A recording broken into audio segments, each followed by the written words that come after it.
Hello and welcome to MySecTV and our Tech and Tech Weekly. This is our Friday morning episode.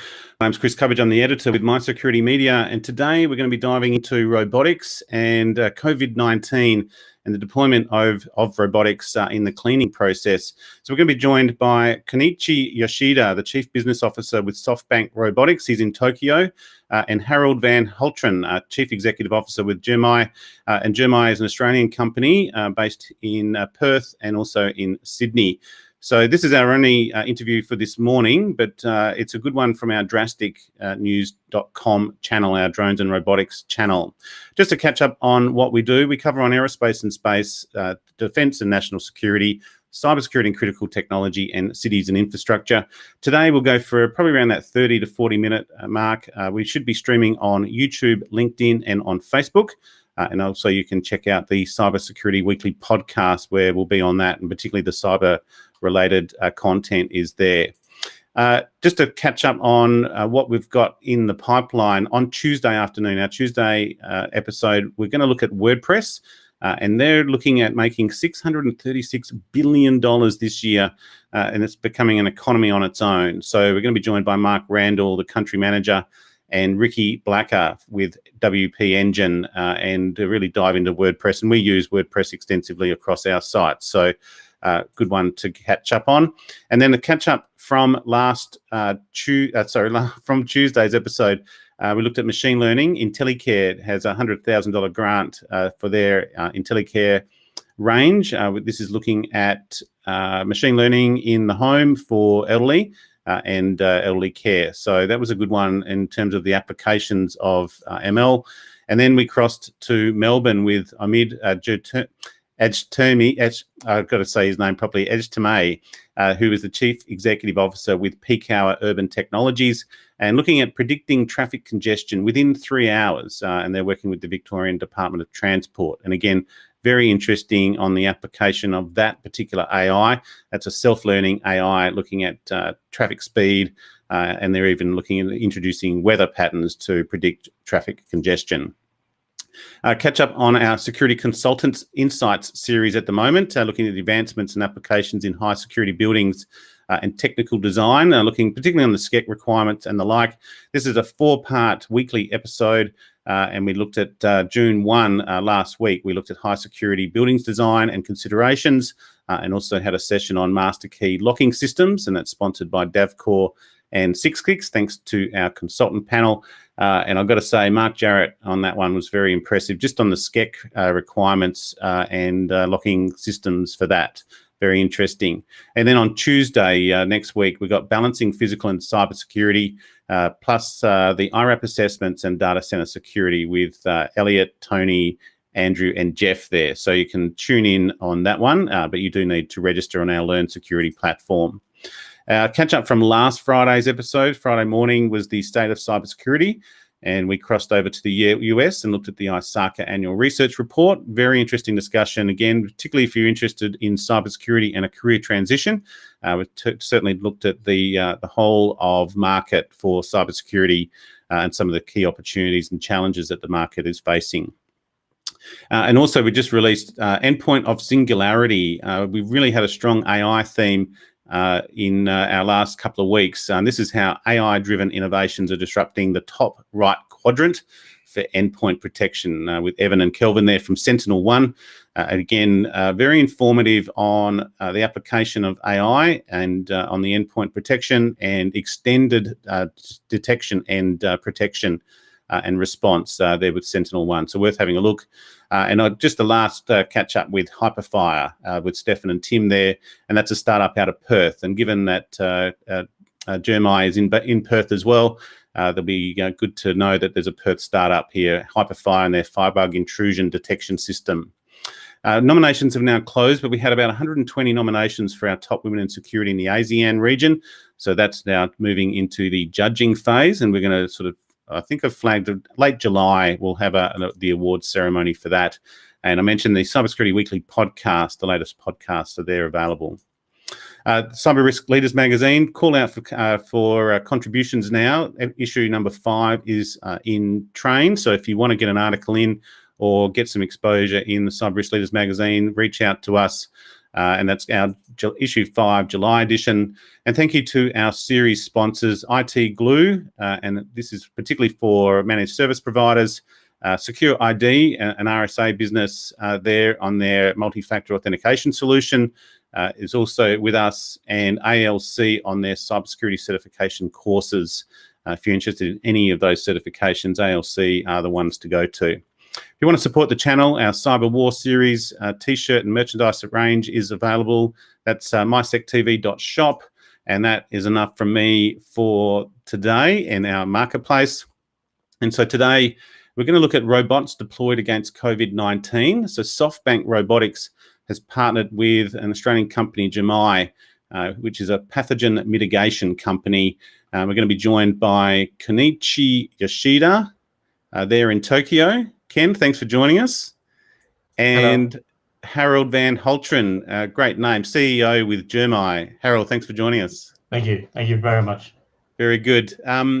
Maybe we'll start. We've got an excellent comment. So yeah, anyone from the audience, if you've want to get involved in this one, it's a pretty large topic. It's red hot here in Australia, obviously, with Melbourne in lockdown, moving into their second week, and COVID-19 and its related viruses and variants are going to be with us for some time.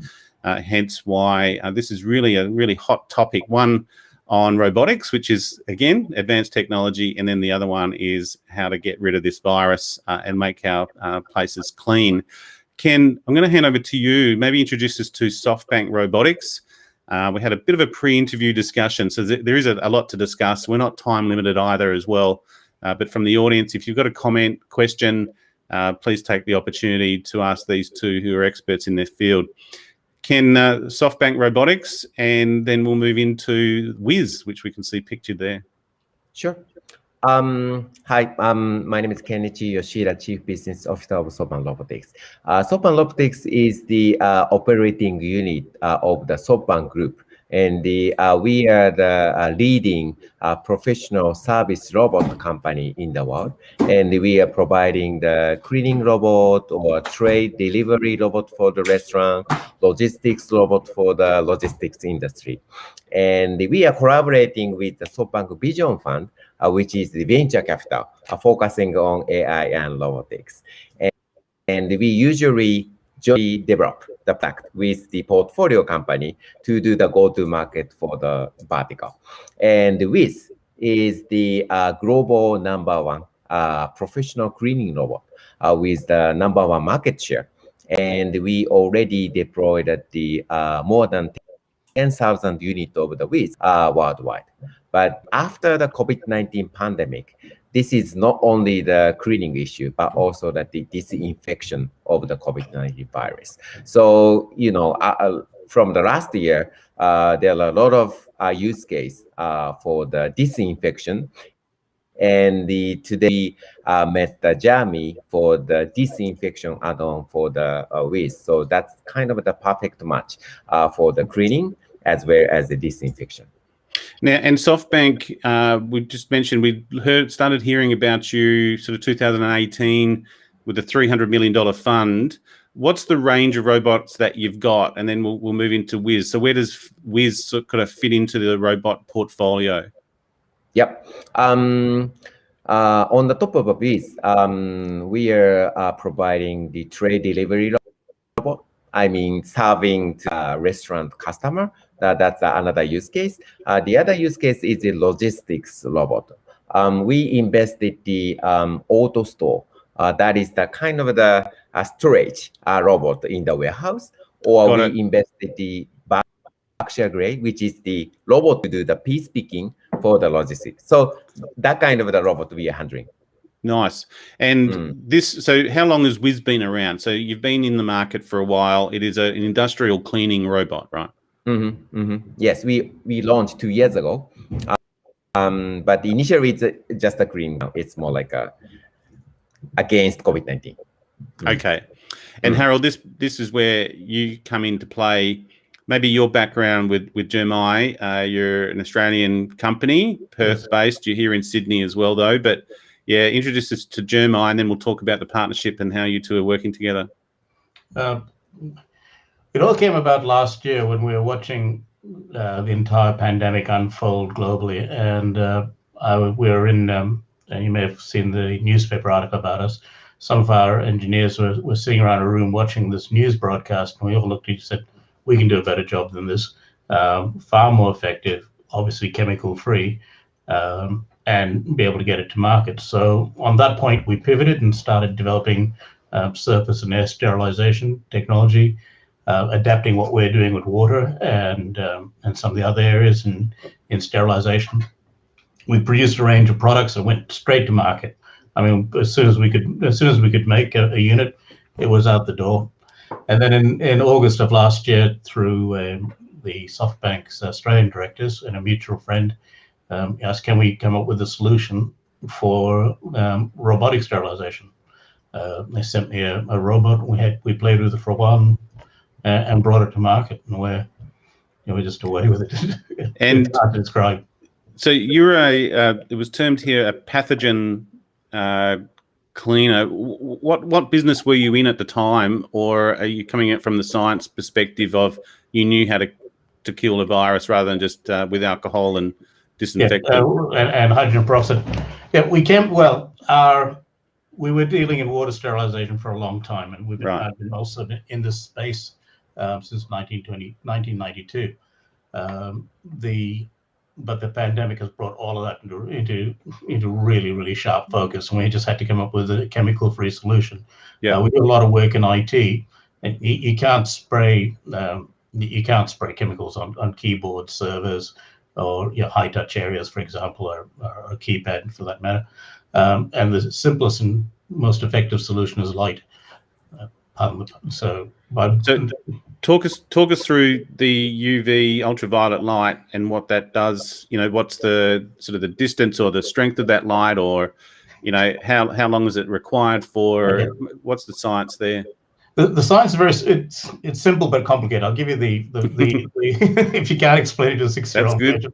Okay, so UVC in a very narrow band of its frequency at 257.3 is lethal to all pathogens, and I mean all pathogens: mold, bacteria, all viruses, not just COVID, fungi, etc. Okay, there's no defense to it. So what we've done is using low wattage lamps, and bringing those lamps to a surface allows us to then apply that irradiation to that surface and eliminate any pathogens that may be on that surface. Now, we call it mitigation because what we also know is the Pandora effect. We may clean a surface right now, but it's only as clean as the next person who touches it or the next thing. So we mitigate the risks by removing the likelihood of a pathogen being there. And as I said, all pathogens from mold and fungus right the way through. And that's really important for floors. Damp, wet floors or damp, wet carpets hold mold and bacteria. That bacterium provide a food source for a fungus, or allows it to live on. So by able to bring UV light directly to a carpeted surface, or a hard surface for that matter, we're irradiating any pathogens that may be there. Even if they're in water? Even if they're in water. Okay. And does UV light dissipate over a distance? Does it, as long as it meets that strength, or how good it's a very weak form of radiation, so and that's why we're so well shielded from it by the atmosphere. It's a naturally occurring part of the solar spectrum. And because it's so weak, that's why we bring it to the surface. We effectively bring it down to where it is going to be most effective. And as we've learned about this pathogen and others, it's airborne, but it doesn't stay airborne for a while. After a while, it does gravity. It comes to rest somewhere. And as we saw with the cruise ship that had that other problem early in the piece, even after 17 days of cleaning, the virus remained active. Yep. So we're able to get to it as soon as it falls, so to speak, we're treating it. And so the solution here was SoftBank and GERMii have got together to go, okay, well, now we need a way to distribute that UV light in a controlled format. Ken, maybe talk us about how that robot operates. What's the process of deployment? Let's say I'm a customer and I'm interested in this. Okay, so Whiz is the professional cleaning robot rather than the consumer home cleaning robot like Roomba. Yeah, this is industrial grade, right? Yeah, industrial robot. So for the day one, all the janitor have to do is a normal cleaning. We can use for the normal vacuum cleaner, but it's more like a teaching for the route. And then for the day two, all the janitor have to do is just press the button, replay yesterday, and then you can do the same route as they did yesterday. But there is some obstacle, or let's say box on the route. So robot detour, or let's say someone is walking around. So maybe robot stop. So it's more like an autonomous driving car. Yep. We need to do the teaching. Where should the robot, do the cleaning, and then maybe robot can do the automatic cleaning. Is there software applied to this where you might upload either a CAD drawing or a map, and you can train it before it's deployed, or do you have to? It's a machine learning. I got the release was AI powered, but it sounds like more like machine learning where you just train it and it's on the ground and it learns its pathway. Is there a way you can upload or track? Let's say as an audit, you want to review what the robot has done. Is there a sort of a software overlay on this? We don't need any PC or computer pre-programming. We can just use as the vacuum cleaner and for the day one, and we can just do the perimeter definition. As a cleaning, and then you're gonna do everything, and then maybe automatically using AI, robot can do everything. But how do you know what it's done or when it did it? Okay, so everything, all the data is stored on the cloud. So, so 9 a.m., this robot is doing this, but there is obstacle, so we cannot do this area. Yeah. So 97 is completed. So that data, all of the data is scientifically, shown on the cloud. So that's another value. Maybe Harold, where are these being deployed here in Australia? Have you got, are they out in the market?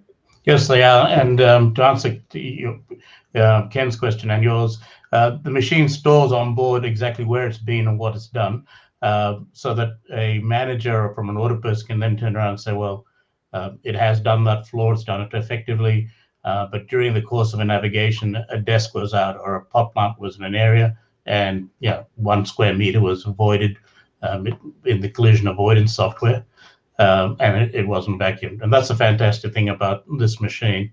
It's serious, and we've had a look at a lot of them. It is by far the best AI its ability to navigate. Sorry, my language is a bit no, I understand. Yeah, its ability to navigate the space that it's been deployed into is the best in the world. Yep. It really is that good. I've seen ones that are emitting light out sort of above ground and the like, and being used, or one of the case studies was airplanes as well. How are you deploying this? Is this purely just surface, or can you run it down the aisle of an aeroplane and it's emitting light as well? How adaptable are you making this to different deployments? At the moment, we have the 2 units that go on the Whiz. One is a floor plate. The secondary is an air capture unit. Now, the air capture unit represents 4 stages of cleaning. So the first stage is the brush head at the base of the Whiz, which then brushes up all your dirt. The second stage is the dust bag within the Whiz itself. The third stage is the HEPA filters at 3.5 microns. And then after that, we apply our radiation technology. So we have an air capture chamber that captures all the air that's been expelled out of the Whiz, and it's all irradiated. And essentially, it gets back to the fundamental being a vacuum cleaner. A vacuum cleaner is an air pump, so we're sucking air, proximal air out of the air, out of the environment, draws it into the Whiz, cleans it, and sterilizes it. As far as aircraft are concerned, we're very close to adapting. It's all prototype development. we have some really exciting solutions for aircraft, and rapid turnarounds, easy deployment. The Whiz is actually quite compact, so it can actually remain on board the aircraft rather than have to be carried on. Nice. And we're just in the development stage of all of that. And it'll be very soon to market. Okay, and so I've got about 10 questions here now. So one, save me writing them down. One is the certification process. Like, how do you check the surface? Like, what is the certification process for these? Mm-hmm. You say it's clean to surface. Is there some sort of way to check that? The other one is, what is the actual size of this? You mentioned it can stay on board, which is very convenient. What's the actual size? What are the dimensions? Ken will probably know better than I do. Ken, do you know the dimensions of the Whiz? Yeah. Something like 45 centimeter. I'm not sure. I'm not sure about the inches, but so 45 centimeter width is the, let's say, sorry. 45 centimeters in width. Yes, width. Yes. Okay, and how tall is it? No, roughly about 60 centimeters and weighs 34. Yeah, 60 centimeter. 60. Okay, so that's quite small. We can use it for office. And what's the certification that you carry with this? I imagine that's you, Harold. What's the certification process? Just so from the market, there's probably a few players in this field. How do they differentiate between who's legitimate and who's going to do the job properly versus? We've had our units independently tested by Symbio Laboratories in Western Australia. We've had variations also independently tested. We can do a live test if a client requires it, so we'll actually just treat and destroy bacteria live in front of them to show how it works.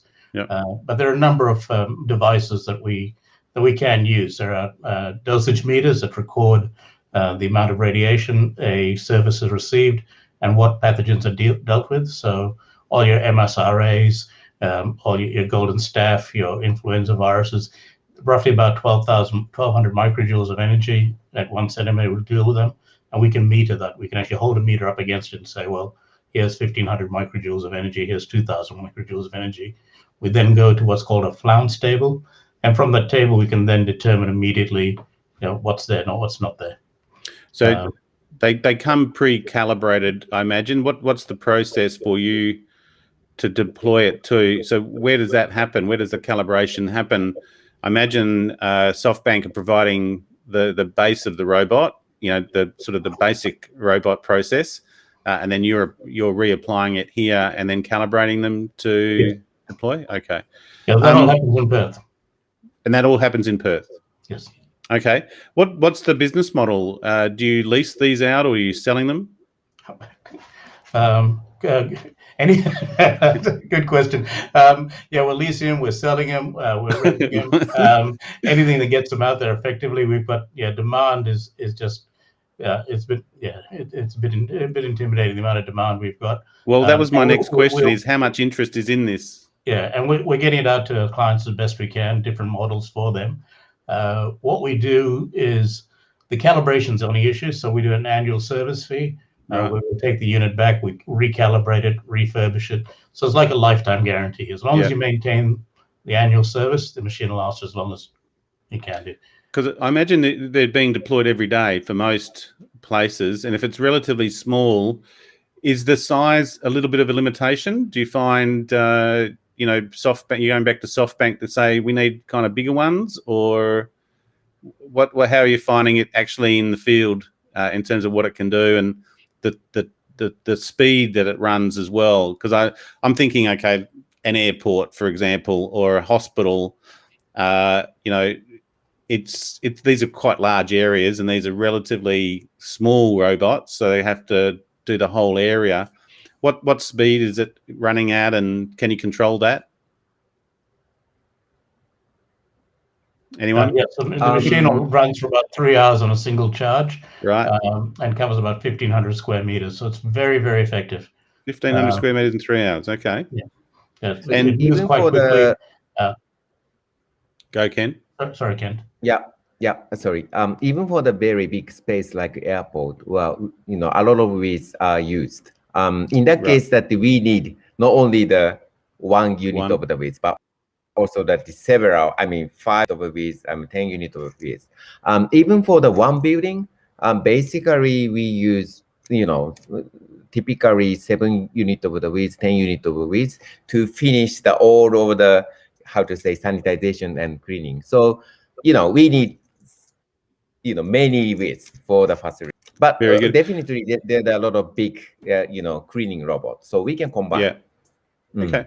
Well, imagine that's good for the business model as well, because they pay per unit. So, but I suppose that's where I was heading. Of you've got a set distance or area span. For whatever the client requirements are, they'll know what their area span is. And I take it these are self-charging, so they're autonomous. You don't need to. There's no management of it day to day. They'll just function, recharge. They go back to their charging station and that type of thing. Actually, we don't have the self-charging function. Rather, we have the replaceable battery. Janitorial process.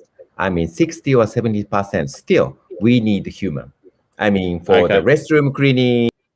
Or let's say sanitize the elevator button. So it's more like a tool for the human janitor. Press the button, go this way, and press the button, go this way. And while robot is doing the sanitation, we are doing restroom, or we are doing the yes. So it's not more like a replaceable battery rather than the auto charging. And can they do? How much memory have they got? So could you take them? I'm thinking like a cleaning crew. They might have a number of clients that they work with, and they take them to different facilities. It obviously has different uploads in terms of that space that it can do and different memory. Yes.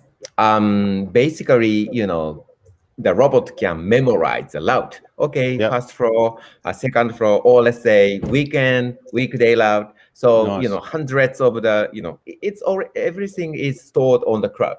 So we can just download, okay, this is a weekday, rainy day route, and then maybe we can just press the button. So it's many, unlimited. Okay, you don't want to lose it. It's got the whole floor plan inside, so don't lose the robot. Okay, well, look, the interest. What's currently happening? I suppose that's one question. We're hearing here in Australia a lot about quarantine hotels and breaches of safety. What's the current process, and how does that compare in cost to this potential solution? Maybe over to you, Harold, on that one, in terms of from an operating perspective. If you take away the chemical component, our operating costs are about 1 cent a day to provide the sterilization. So the other the other sales guys have done the numbers, but it's about a 90% reduction, and I can send you some details about that. A 90% reduction in operating costs versus chemicals. Now, what the great thing about the Whiz and the GERMii adapter is it can be used hot. So, for example, you're in a hotel foyer, the Intercontinental down the road here. The Whiz can be operating whilst people are moving around, going about their business. Its collision avoidance software stops it bumping into things and running into people, and it just goes about its job, sterilizing the floor, sterilizing the air as it moves. So that can then goes to hotel corridors, the rooms themselves, that for handovers and the like. So it's got many applications in that space. We've been trialed in a few of these hotels, but it's a bureaucratic process that takes that turn, but they do turn, and we'll get there with it. Well, that's why I was asking about that certification. If you can go in there with a certification or some sort of accreditation to say, yep, this is all checked off and these can be deployed, there's a cost benefit there. It makes it a bit of a no-brainer. I suppose it then is the speed to market is the next challenge, and scaling up. And you're looking, this is obviously in Australia. How are you scaling as a business? Because SoftBank, you're quite large there in Tokyo. Japan's renowned for its robotics industry as well. Is GERMii the only partner in this field for Australia, and how you're looking to expand this out and make it almost a standard approach, I imagine, in COVID-19 sanitisation? The client in other countries such as the US and Europe, they really want disinfection, function add-on. So we can easily add the GERMii function on the top of the existing, with client. So we are discussing how to deploy the function, not only the Australia, but also all over the world. Very good. Okay, and just to clarify, you are doing an open, you mentioned in terms of the ultraviolet light, it's not just on the floor, but you are doing one that does kind of the air and the like in more open UV deployment? Yes. Yeah. So we have a range of products that also include static and handheld surface products that complement the Whiz and the way in which the Whiz operates. So as Kent mentioned earlier, for example, the Whiz can be vacuuming a floor in an office, and they could be, for example, a major law firm managing partners, high-end individuals who can't afford to get sick and has dramatic effect on them. So whilst the Whiz is vacuuming the floor for that then frees up the cleaner to be using our handheld units and sterilizing surfaces. So the mundane up and down the floor work is taken away by the robot, frees up the cleaner to then deal with all the surfaces, desktops, high touch areas, etc., restrooms, cleaning rooms, lunchrooms, and then we provide a complete solution. What we've learned is that facilities managers don't like leaving lights on for big, long periods of time. So static installations just add to the building's operational cost. So by passing that cost, for want of a better word, that operational capacity back to the cleaner then provides the sterilization. And because it's chemical free, it's done at we're looking at $5 a litre for antivirals. It's 1 cent a day to run the lab. And that's something that the cleaner is obviously the best person to continue with that in terms of everything stored away in the sort of the janitor closet, for want of a bit of a term. And I take it these are available without the need for sanitisation. These can just be normal cleaning robots for a warehouse or the like, where they just want to keep the surface clean, vacuumed and the like. These are deployed otherwise. Can you mention how many of these are deployed around the world already? Over 10,000. How many? Sorry, I'm sorry. 10,000 units, or over 10,000 of these units. Okay, so it is the the desanitization of COVID-19 and related viruses, which is the new aspect. So, okay, look, very interesting. We did have one as when are governments going to start using this technology? Harold, these are already deployed. Are you satisfied with the amount of interest? Or you said you're overwhelmed, or it's intimidating. I suppose we'll close off on that. Are you satisfied with the amount of interest? The door's opening for you to say, we've got a solution here. We'd like to trial it with you and see how it runs. Yeah, Chris, the short answer is yes. Of course, we are. We've programs such as yourself raising awareness, and it is a no-brainer. When you apply, there's no such thing as overdosing with light, if you understand what I mean. Yeah. You can't apply too much light to a surface. You can't apply too much chlorine bleach. You can't apply and there's just chemicals you're taking home or you're putting into a place. So yeah, we're getting there. We're getting lots of traction. We're moving into the Singapore market. We're now moving into India as well. Huge responses there. So it's all good and exciting stuff. Nice work. One of our partners in India has already reached out. I told him that we had you on today, so it might still be a bit early over there at the moment, but he'll probably reach out to you direct. I'll put him in contact with you, Harold. Thank you very much. Thank you. I appreciate it. We'll go from there. Yeah, he's very keen, and it's where I learnt that other sort of solution running down the aisle of an aeroplane. He only reached out last week or the like, looking for a solution. So there's a lot of interest in this, no doubt. And with Melbourne in its second week of lockdown and continued debate here in Australia on quarantine, I imagine it's the same everywhere. In fact, Tokyo, good luck with the Olympics there, Kent, and hopefully your own issues there in Japan sort of settle down over time. COVID-19 is going to be with us for a period of time. And I think you two are in the right business, bringing both pandemic response and robotics together and seeing robots deployed against COVID-19. So on that note, I'm going to close off. We've been joined by Kenichi Yoshida, or Kent, the Chief Business Officer with SoftBank Robotics in Tokyo, and Harold van Haltren, the Chief Executive Officer with GERMii. If you want to know more, it is on our drasticnews.com channel with our drones and robotics. You can check out the stories, and also on our smartcities.io channel. Kent and Harold, thank you very much for joining us. I'll put you backstage and close off for the show. Thank you, Thanks Chris. very much. Thank you very much for this morning. Cheers. Thanks, guys. Very interesting. And just to close off today, that was our only session. Our report of the day is from a report commissioned by the Internet Society, and this is the economic impact of laws that weaken encryption, and looking at Australia's TOLA Act, which is the Telecommunications and Other Legislation Amendment Assistance and Access Act 2018, and this is the one that can force companies that get served with a TOLA to open up their encryption. The TOLA has the potential, the report found, to result in significant economic harm for the Australian economy and produce negative spillovers that will apply that harm globally. The industry is not happy about this legislation, but it's one of those things. So this is a report on the MySecurity Marketplace. Welcome to check it out.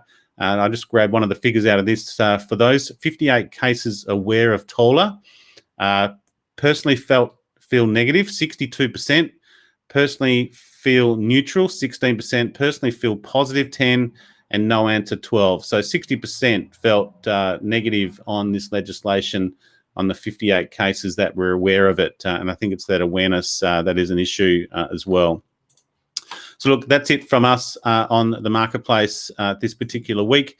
Thank you very much for joining us. We'll be back on Tuesday with looking at WordPress and the WordPress platform.